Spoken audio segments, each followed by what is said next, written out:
Welcome to This Week in Missouri Politics. Let's jump right in the show. We're joined by a very special guest, Congresswoman Ann Wagner from the St. Louis area. Welcome back to the show. Great to be here on a big Blues weekend. This is the day, right? This is They it. can clinch it out. Let's go Blues. What a great thing. I mean, the St. Louis sports with the Rams and things has been a little down. We've missed the playoffs with the Cardinals for 3 years, which has really caused me personal pain. But what a great thing. The Blues, they kind of do it the right way. Good organization. And we're such fantastic sports fans, and we rally behind our teams, and everyone's excited. It's wonderful for the region. It's great to see what's happening down at the Enterprise Zone, Dome. So we're excited, and we'll see what happens tonight. Let's talk about a serious issue that you've worked on a lot, and that's immigration. I think that the even people that criticize the president's stance have to say there is a crisis at the border right now. There's the caravans, but now there's talk that Mexico is going to try to put some troops on the. What is the status of the border right now? You know, I'll tell you, the status of the 106th Congress with Nancy Pelosi as Speaker has been abysmal, very hyper-partisan, huge lurch to the left on issues like immigration or even things like taxpayer-funded elections, the new Green Deal at a price tag of $93 trillion, raising people's taxes and redistributing wealth.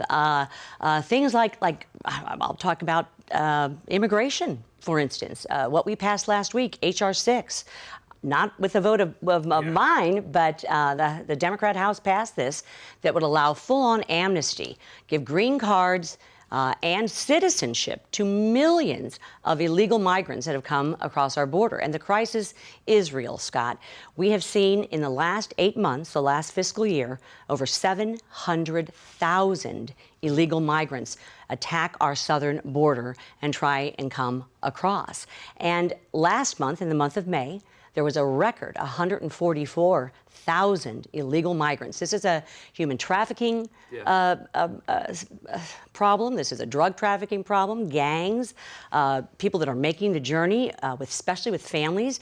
They're doing child renting and things. It's just horrible what's happening, and we've got to do something to address that. So instead of doing common sense immigration reform that we should be doing. There is some immigration reform that would make sense, though, right? There is. Things like asylum reform. We have it with Mexico and with Canada, but we don't have it with the Northern Triangle or with countries that aren't adjacent to our border. So we need asylum reform.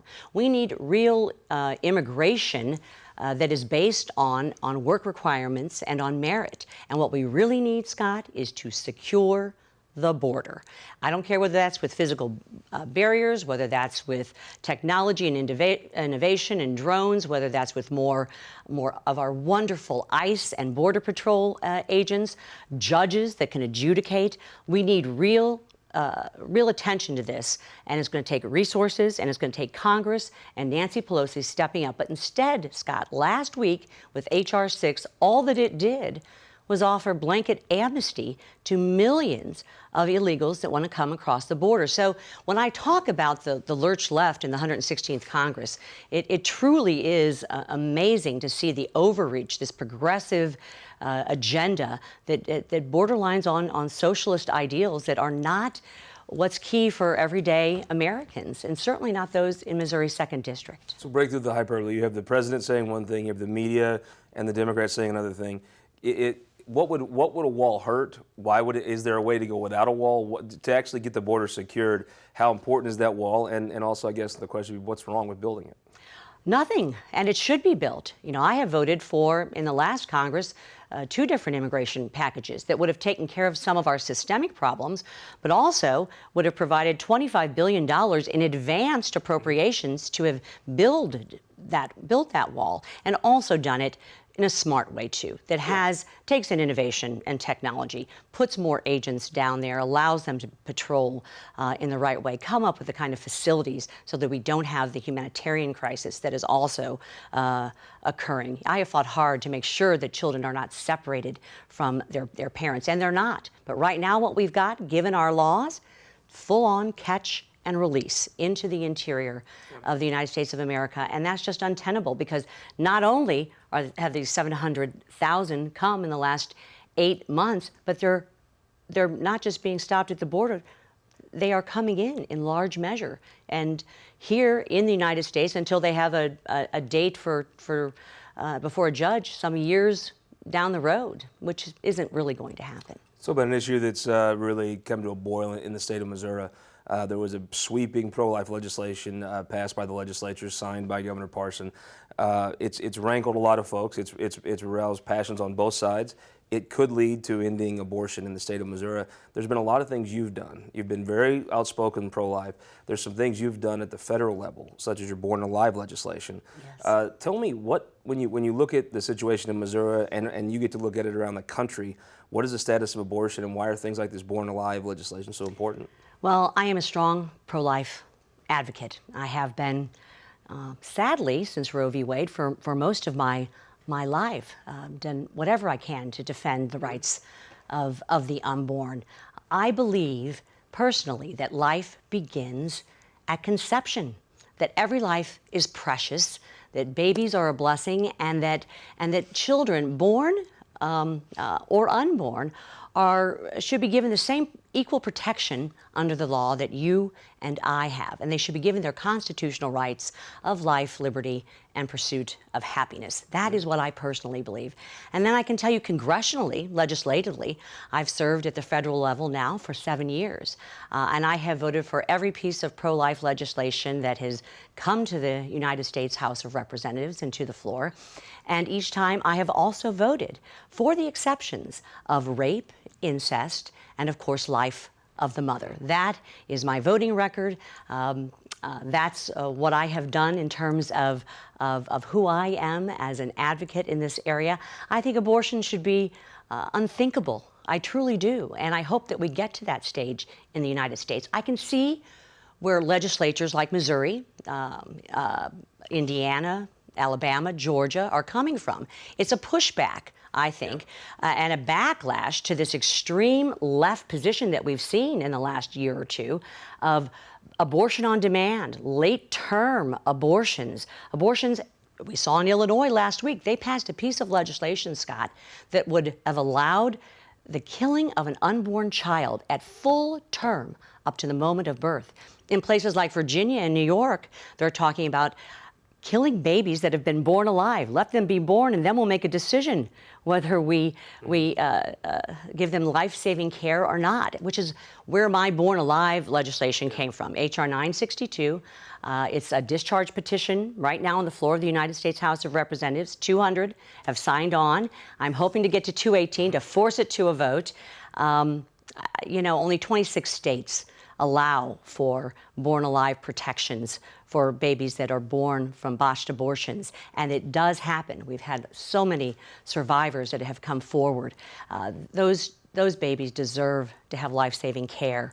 Those mothers deserve to have some kind of civil action, and that they can go after those doctors. And you know what? States need to keep the proper kinds of records. So I really see these states moving to as a backlash to this extreme left position that mainstream Americans are not for. We're one of 7 countries in the world, Scott, that allow abortion after 20 weeks. At 20 weeks, a baby feels pain and knows the sound of its mother's voice. That's just an atrocity. As the debate decibels rose this week, Joe Biden, the leading Democratic contender for the presidency, said he was changing his longtime position and saying he would support taxpayer-funded abortions. It's unbelievable. Joe Biden, 40-year record of supporting the Hyde Amendment, which has been a very bipartisan issue from the standpoint of, and it's on many pieces of legislation that we vote for federally, that says, you know what, taxpayers will not have to fund abortions. And it's a rider that goes on many pieces of legislation for Joe Biden over a 36-hour period of time to flip-flop on that after he's plagiarized his climate control act and everything else. I think he's being lurched to the left, just like Joe Biden would do very well in Missouri, but if he has to go much farther to the left to win the primary, that might endanger that. I think he probably will, and it should. Not to mention the fact that where's his principles? Where's his character? What does he really believe in? Where's his authenticity? And I'm just not seeing it. I see someone with a political finger in the wind, and for him to say that taxpayers should be paying for abortion, on demand is wrong. I want to ask you before you go about the suburban caucus, something you've been working on. Focus on Republicans building their majorities in the suburbs, which is where, especially in places like Missouri, the elections are won and lost. They certainly are, and they should be. You know, we have growing suburban areas. The Missouri 2nd Congressional District is a large suburban area, and we saw some fall off in the last election. Some of it's naturally because of a midterm election, but I want us to make sure that we're putting an agenda forward, kind of a contract with the suburbs, things that will build up families, strengthen communities, things that people in the suburbs care deeply about, that I care about, my constituents care about, like flex time and work schedules, paid family leave. We're the only industrialized country in the world that doesn't have paid family leave. Things like lifelong learning in college, issues dealing with health care, covering pre-existing conditions, making sure that health care costs are lowered. You know, one of the biggest things that people in the suburbs care deeply about, and it is a bother to them, is their commute. You know, they care about traffic and transportation and infrastructure. And you know what? We've got a nexus with that at the federal level in terms of our highway trust fund dollars and the work that we can do to help shorten that commute so they can get home. Across Butler County twice while you're driving Chesterfield to Clayton. Amen. You know? And they don't like it an hour back and forth one time. So there are so many issues: human trafficking, the scourge of our opioid epidemic. These are all issues, along with so many others, that are very important to suburban families and to their communities. And I'm trying to highlight those. And we're going to be sponsoring pieces of legislation. I've got about 35 people, members of Congress, in our suburban caucus now. It hasn't been resurrected for 10 years, and I thought now's the time to stand it up, and we're going to put legislation forward that's going to help our suburbs. Well, good luck with it, and thank you for joining us this week on This Week in Missouri Politics. Always a pleasure to be with you, and let's go Blues. We'll be right back, but first go to ShowMeMissouri.com. Learn the history of Missouri one county at a time. Learn about McDonald County, the county that succeeded from the state. Go to ShowMeMissouri.com. We'll learn the history of the state, a county at a time. We'll be right back after this.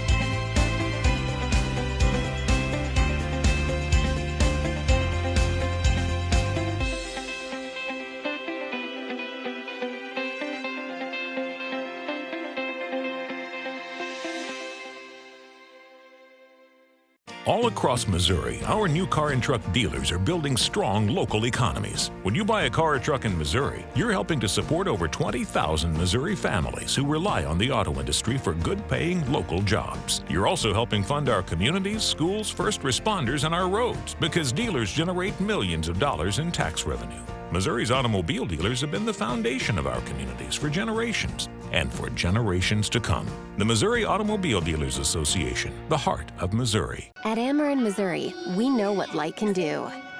It draws people together and chases monsters away.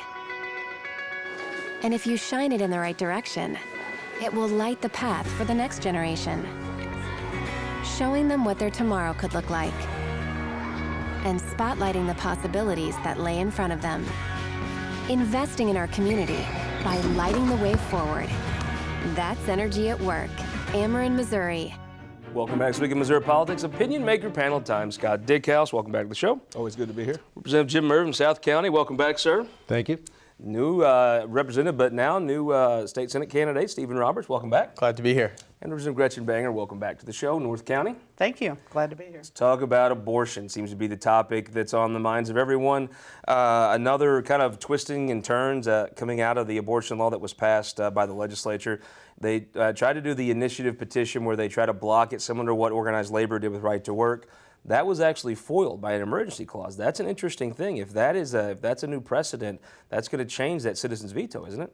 I think it will, and I was surprised that that did trigger it with that emergency clause, that they were not able to do that. So I'm hoping that they come back again and try to get that on the ballot so that we can hear the voice of the people and see what they have to say about the issue. And as a Democrat, obviously, electorally, it hasn't been that successful, but these ballot measures have been where Democrats have seen success in the state. I guess that's where they think this could continue? I think so, and I think that some folks, when they actually have their choice and are able to make their decision on what they want to see happen, then we see really what the people in the state of Missouri want to have happen. Scott Dieckhaus, break this down. I know that every time you talk to a Republican, they're like, well, we win all the elections. And if you talk to a Democrat, they're like, we have some of these ballot measures. If this goes to a ballot measure, I think this would have a different impact than some of the others. An abortion issue on the ballot is going to raise passion on both sides, whereas right to work, you really only saw passion on one side. No, that's right. And I think in the state, we have a state that since 2012, I believe it was, we've had a Republican supermajority.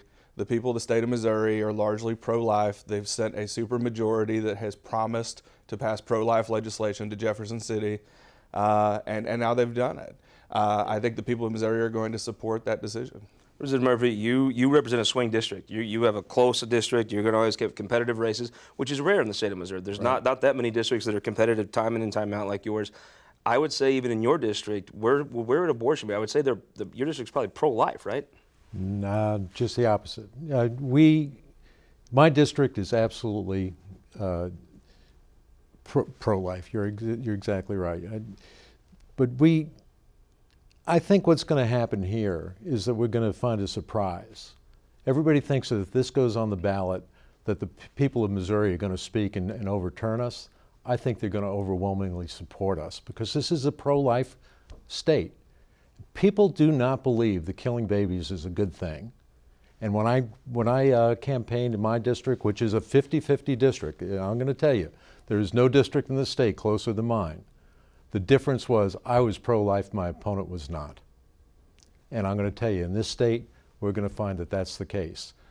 The one thing that we got to remember about abortion, and everybody says, well, we got to protect the women, we got to protect the women. And I agree with that. We have to protect women. We always have to protect women. But in an abortion, somebody dies every time one happens. There were 116 abortions after 8 weeks in Missouri last year. There were 60 million kids killed. And I'm going to tell you, that's an issue I think we'll win on. Stephen Roberts, your district is not a pro-life district. It would be probably the most, even your Senate district, one of the most pro-choice pieces of geography in the state of Missouri. Is this an issue that I think it does fire up people where you are, right? Absolutely. But how far south does that carry? I don't think it carries to Jeffco. I think maybe this is the question for Democrats is, can you take these messages that works in your district, but maybe not his, and go to Chesterfield with it? Right. Well, I would agree with Representative Murphy in that Missouri is a pro-life state, but I think that the problem we've gotten into is this bill was loaded up in the House. It goes too far. Without carving out exceptions for rape and incest, and I think that because of that, it's swinging so far in the other direction that we'll be able to fix it. In those back rooms in the Senate chamber and the House chamber, Jill Shoup, the senator from Cleveland, showed a lot of leadership. And I think it was very deft how she negotiated this bill. Obviously, she didn't vote for it, but it didn't have to be PQ'd, which was a big thing in the state Senate at the time. But that leaving in those provisions for rape and incest, that seems to be the thing that the opponents of the bill key on. Right. Absolutely. To success, I think. I agree. I think it's... Dieckhaus, this was, speaking of the rape and incest provisions, this is what Nicole Galloway has now used to say that she's going to consider a run for governor. I know you're affiliated with some groups that I assume be supporting the current Governor Parson, but yes. How much of this do you think really motivated her, or was she just the best Democrat to offer? No, I think, I think Nicole Galloway has been preparing to run for governor for some time. She's hired a lot of the former McCaskill staffers, and she's been building a team now for some time. I think there's a lot of pressure on her from within the Democrat Party, being one of the, kind of only survivors out there that has any kind of name ID statewide. But she's clearly been making moves to run for governor for a long time, and if she wants to use the issue as as an introduction piece or whatever, that's fine. But I think most people are going to see through that. But Nicole Galloway is a very savvy politician, a very good politician. She is. She sees something here that makes her want to come out pretty hard pro-choice. She must see something, or it came out at the right time, or yeah. this was when they were looking to roll out, and it's kind of the issue of the day right now. For whatever reason, she is a savvy politician. She's got a savvy team around her, but I really don't think that this issue has caused her to consider running for governor. How's that? Nicole Galloway. I think most people are impressed by her. She's a very talented politician, and I think by all accounts a pretty good state auditor. I don't see her as that divisive. And this issue obviously divides people. It's kind of interesting she uses this as a platform to kind of put her toe in the water to run for governor. Well, she is a woman, so I think she recognizes that it's a woman's choice on what they want to do with their body. So I think that's one issue. Another issue is that we went too far with this, with the rape and incest. I mean, it's just too far. I mean, and I think that stirred up a lot of people, both on both sides of both pro-choice and pro-life. I mean, it's just gone too far. And she's an excellent auditor, and she's a great leader, and I think she would be an excellent candidate for governor. Representative Roberts, you're talking about a ticket that will be Trump and a Democrat, not a national Democrat. Then the next thing on the ballot on a ticket that you're trying to be on as the state Senate candidate will be Galloway and Parson. Can a district like yours, which it's not about winning it, right? It's about how many people can you turn out. Can Nicole Galloway turn out people in your district? I believe she can. Absolutely. And is that something where she calls you and your race is a primary? That's right. Whoever wins that is going to be the senator. So by the time you get to November, I guess those are things you can just work on to focus on. Right. So is Nicole Galloway, if she gets in, does she have your support? She would. We'll see who else enters, but as of now, I think she'd do a great job. Representative, I think maybe when you look at Nicole Galloway, not a very divisive politician, but a pretty savvy one. She chose this issue, and I think it's an odd thing. In your district, the swing districts, you said very pro-life, you'll run pro-life, and maybe was the difference in your race. Are you kind of surprised she chose this issue to kind of begin easing into the campaign? Well, I absolutely am, but at this point, what else is there for her? She has to do something that's going to bring attention to it. And this is an issue that's a hot button right now. We've got the Secretary of State's ruling, we've got court challenges, we've got all these things that are going to keep it in the headlines. Sure, she wants to be part of that mix. Representative, we mentioned before you announced you're running for state senate. Yes. What went into that decision, and what are you looking to do in the campaign? Great. Well, so Senator Nasheed's my state senator, and she's terming out. Big shoes to fill. Absolutely. And she's really kind of shared a passion that I've had as far as criminal justice reform. And one of the challenges being a member in the House is there'll be a situation where we'll get a House version out of the chamber, and then the Senate kind of dials it back, especially with these criminal justice reforms that I've been working on. So I'm hoping that in the other chamber, we'd be able to take the Senate version that goes further, and we're able to make some of these meaningful criminal justice reform measures. You've mentioned there's big elections coming up later this month. Brandon Ellington, a representative from Kansas City, is running for city council. What's his race like? And have you talked to Brandon recently?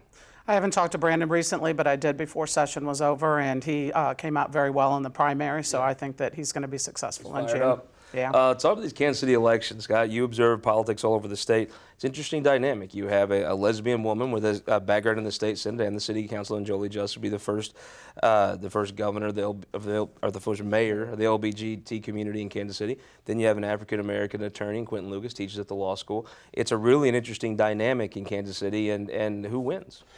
Honestly, I don't know. I've talked to a few people over there, and you've got folks on both sides of that. I think what it tells me is that they both bring something to the table. They both bring some sort of background and experience that the voters in Kansas City are looking for. And I think it's good to have a healthy, contested race for something like mayor, because whoever wins, you're going to get some new ideas and you're going to get a new direction. Representative Murphy, there's going to be a special election in November next door to you, where Representative Jean Evans stepped out of the legislature to replace her. That is a district that could be like yours, a swing district, where you might see some of these abortion issues not be as solidly pro-life. Tell me about the candidate you have. She's a hard worker. She's been involved, and we have high hopes for her, and she's going to get a lot of support. I know I'll go knock doors for her. Tell me about the Democrat that's been nominated to run. The Democrat is an excellent candidate too. She's out working very hard, and I think we have a great chance of flipping that seat. If the argument was going to be, okay, maybe arguing the pro-choice cause in Jefferson County doesn't work, and maybe Democrats have a hard time winning there, so you have to win somewhere. Maybe races like the 99th is where an argument to women in that district would say they went too far. That seems to me to be a great place to test that theory. I agree. I think it's an excellent place to test it, and I think we have a really good chance of flipping that seat. Scott Dieckhaus, you've won more races than Carl Lewis. What is the Republican campaign going to look like in November? It really what it comes down to is getting out, making sure that the folks in the district know that there's an election. These special elections are really difficult. It comes down to hard work. So making sure that our candidate gets out there, pounds the doors, gets her message out there. That's everything really. And listening to the voters when you're on their doorstep. And making sure that you're actually hearing them, and that you're letting folks know that you're going to take their ideas and represent them well in Jefferson City. That's what a special election is all about, who works harder. And I guess you have to have the data to turn that out and those things. You do, and certainly, we've Republican Party has shown that we've got the data. Is there any concerns though at HRCC that you do have a situation in the you're districts always, where? oh gosh, you're always concerned. What with about the special abortion election. argument specifically? The abortion argument specifically doesn't. I don't think will have a significant impact on that race. If it doesn't there, will it anywhere? So listen, I mean, we had Donald Trump on the ballot. That was the big thing this last cycle, that, in the suburban areas, this is going to shake things up, and this is going to, Republicans are going to lose seats in the suburban areas. Gene Evans held that seat. So there's always something that, is supposed to shake things up and take Republicans out, and we seem to weather that storm. And it's because we have better data. It's because we do better candidate recruitment. It's because we work harder. Let's go going forward. There's something that's very bipartisan. The response to the natural disasters. A tornado hit the state capitol, hit to Eldon, hit Carl's Junction. But the flooding seems to be the primary issue now. It just seems like we can't catch a break. It won't stop raining. I know, and I own a house in Jeff City, and the tornado went within 300 feet of it. I have a business in Arnold, and the floods now within 300 feet of it. So I'm kind of worried by sitting back next to you. That's it. Just stay within 300 feet. No, it's serious, and we have to see what we got to do to make sure that these people that are affected by this disaster come out whole. Representative Roberts, is one thing where obviously the governor leads on it, but it's a test of the infrastructure of state government, and it looks like the state's doing the best they can and what they could do to meet the flooding. But if it doesn't stop, you got to look long term. What's causing this? Absolutely, but I really appreciate what the governor's done, and the National Guard stepping up as well to help as many people as we can. Scott Dieckhaus, with a minute left, who won the week? I think he's on a winning streak here, but the governor, handling this flooding issue, it's unpredictable. It changes from day to day, and he's been on top of it. I think flooding may be the hardest thing to combat because it's I think slower, so. it goes on longer, Yeah. and when something floods, you have to bulldoze it anyway. No, that's right. Whether a tornado or flood. Who won the week? The Oakville Tiger Marching Band. They're in Normandy, France, representing us in the state at the anniversary of the D-Day. I love the fact you never miss a time to plug your district. I love it.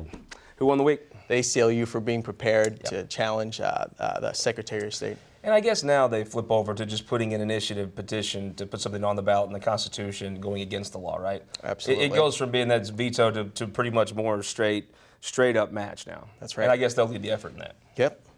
Who won the week?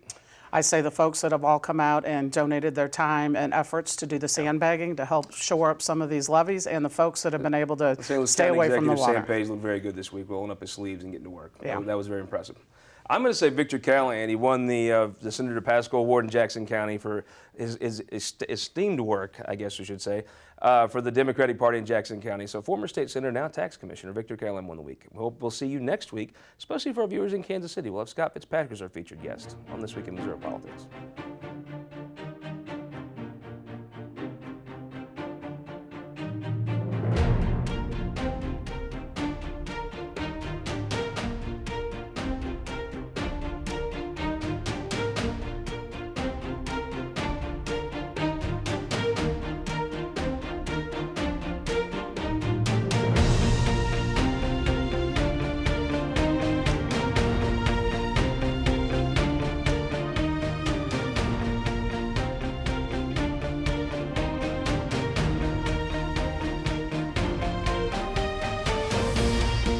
This Week in Missouri Politics, sponsored by the Missouri Association of Career Fire Protection Districts, SPIRE, and Sterling Bank.